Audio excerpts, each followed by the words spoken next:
this week's Torah portion, we have a very, very interesting verse that Moshe Rabbeinu tells us about God, about God's concept of mercy and compassion, of how He will be there for us no matter what. And I'll quote you the verse. The verse in chapter 30, verse 4, it says, Im yeh nidachacha biktzei hashamayim. Even if your exiles take you to the end of the heavens, to the ends of the earth, brings you very, very far away from Eretz Yisrael, it's okay.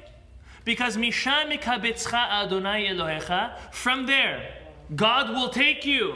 He will gather you back. Umisham mikaecha, and from there, He will take you. This actually is a verse that we say every single day in Korbanot. We know we have 3 prayers a day. We have Shacharit, Mincha, and Arvit. But before Shacharit, like the beginning, the real beginning of Shacharit is something called Korbanot. It's where we mention a lot of different things about the sacrifices, and we mention the Akidat Yitzhak, the slaughtering, the attempt, the test of Avraham Avinu to slaughter his son Yitzhak. And in the verses which come after the Akidat Yitzhak, one of the verses which is brought in is this special verse. But the Zera Shimshon looks at this verse and he says, I see a big question. If we read this verse, there's an extra word. The word misham, when it says, Misham mikabetzcha Hashem Elokecha, that word didn't need to be there, the Zera Shimshon says. We could have read, Im yeh nidacha biktzei hashamayim yikabetzcha. If you're going to be pushed away, all the way, a big exile away from the land of Israel, as far as you are, Hashem will take you. Yikabetzcha. Why misham? From there, Hashem will take you. Another question, he says, even if you want to leave that first misham, why do you need the second one? Why does it say at the end, misham mikahecha, and from there He'll take you? So either way, he says, first of all, it's redundant. There's 2 times. Second of all, the first one is superfluous. We didn't even need it, the Zera Shimshon says. So look what he does. He reminds us of the Gemara in Masechet Megillah, which a large portion of Masechet Megillah, besides speaking about the laws of Purim, actually analyzes very interesting verses that are in Megillat Esther. One of the verses reads as follows, and this is when stuff was starting to get a little shaky for the villain, for Haman. He was all that, he was very special, but already in chapter 6 we see a little bit of a descent. We see his fame, we see his smile is no longer from ear to ear. Listen to what the Megillat Esther says, goes on. Vaysaper Haman leZeresh ishto. Haman goes to his wicked wife, Zeresh. By the way, Haman's biggest problem was his wife, because his wife every time he came home was rooting. You're taking that from them? How can you take that from Mordechai? The king, you should be king, not Achashverosh. And you, and pushing him. As we know, a wife can build, or a wife can completely destroy. She can make it or break it for the husband. Zeresh broke Haman. So Haman goes and tells Zeresh everything. To Zeresh, ulchol ha'avav, and all to the people who loved him. Et kol asher karau, everything that's happening to him. Which it's not so good what's happening at that point. Vayomeru lo hachamav, then the wise men. So they were first his people that loved, the people that loved him, and now they're only wise people.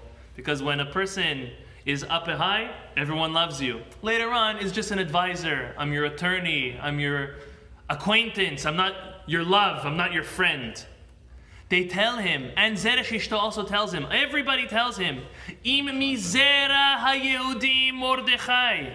If Mordechai is a descendant of the Jews, Asher achilota linpol lefanav lo tuchal lo. You will not be able to beat Mordechai if he is a descendant of the Jews. Rather, ki nafol tipol lefanav. You will fall in front of him. And the Gemara asks a question, why the double terminology? Nafol tipol lefanav. You will fall, surely fall in front of him. Why does it need to be redundant?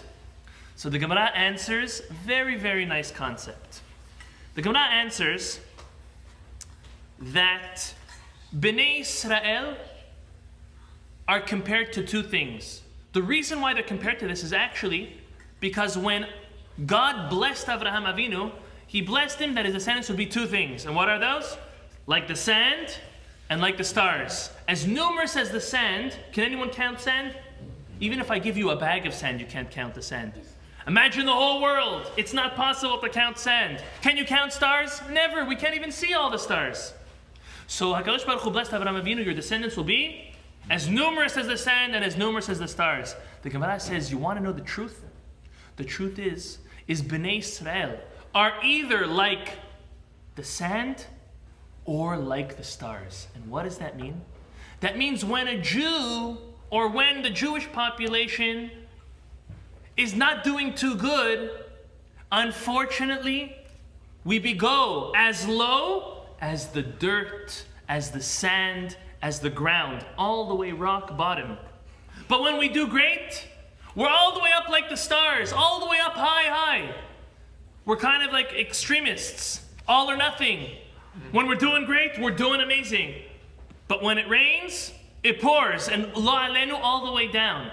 And this is exactly why there's a double terminology, because Zeresh and his advisors tell Haman, be careful, because if he's starting to go up, he's going to go all the way up.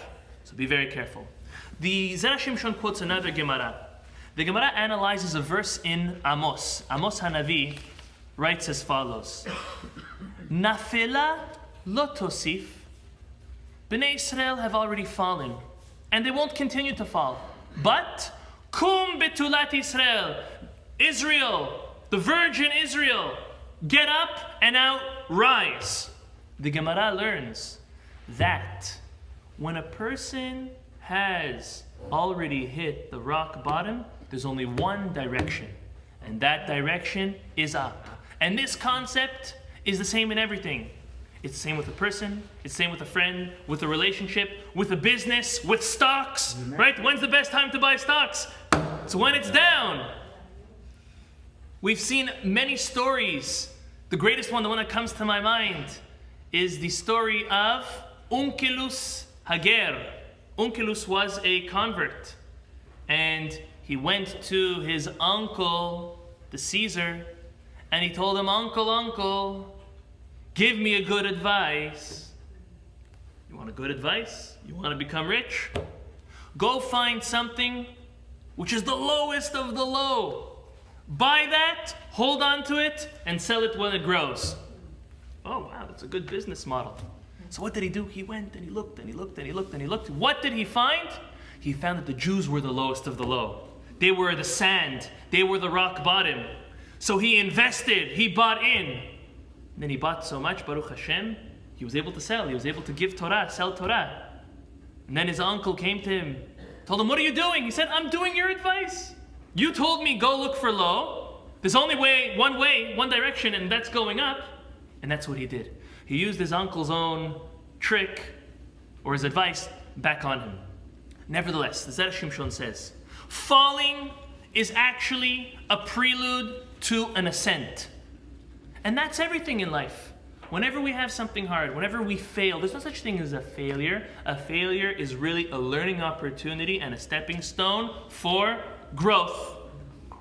And this answers the Zera Shimshon's first question. When the Torah says, Misham yikabetzcha, from there HaKadosh Baruch Hu is going to gather you, you know from where? From down there.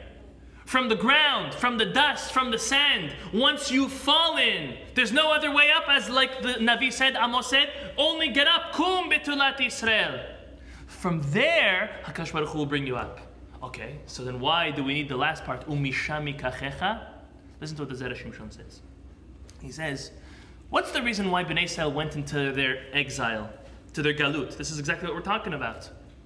The first temple was destroyed because of idolatry, and murder, the three cardinal sins. But the second one, which lasted longer, so it means it was worse, was because of sinat hinam, baseless hatred.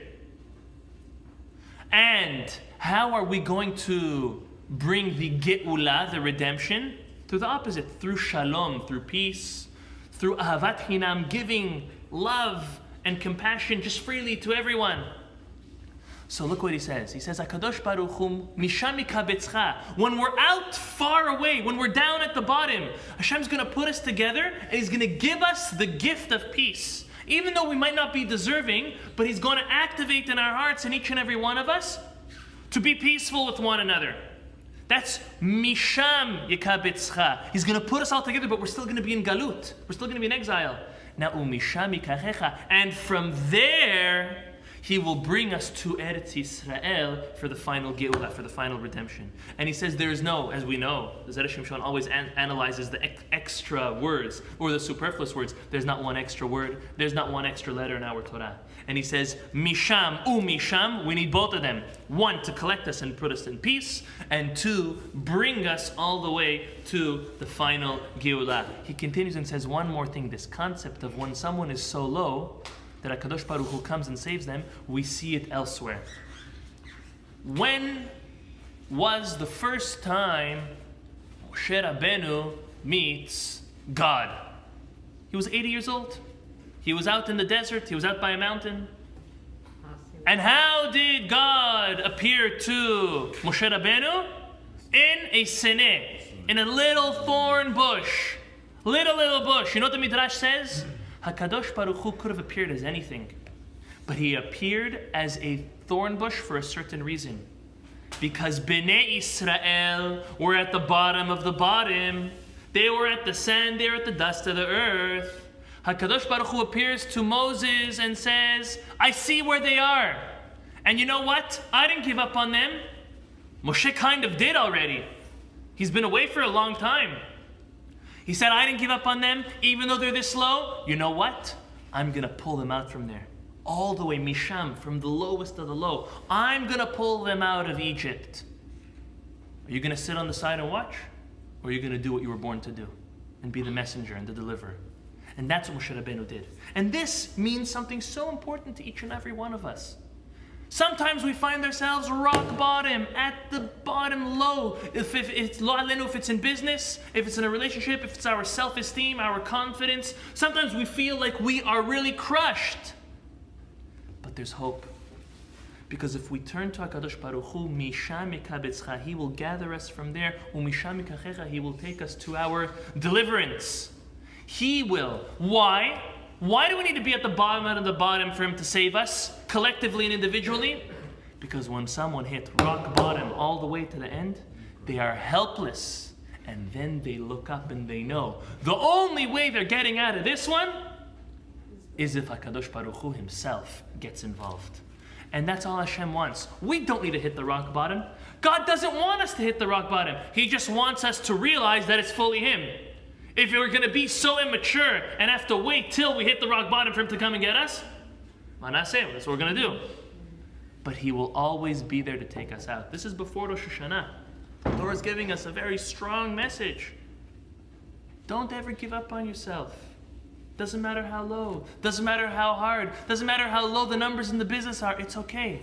As low as it is, it's okay. Because there's only one direction for it to grow. And that's in everything in life. Always spinning it for the positive. Because we're so easy to spin it for the negative and to give up and be helpless. Opposite. Hashem says, spin it around. You're at the bottom, Hashem will come and save us. B'ezrat Hashem, and the zichut, the merit of the Zera Shimshon, He will pick us up from this galut and bring us all the way to the Geulah in Eretz Yisrael. Amen ve'amen.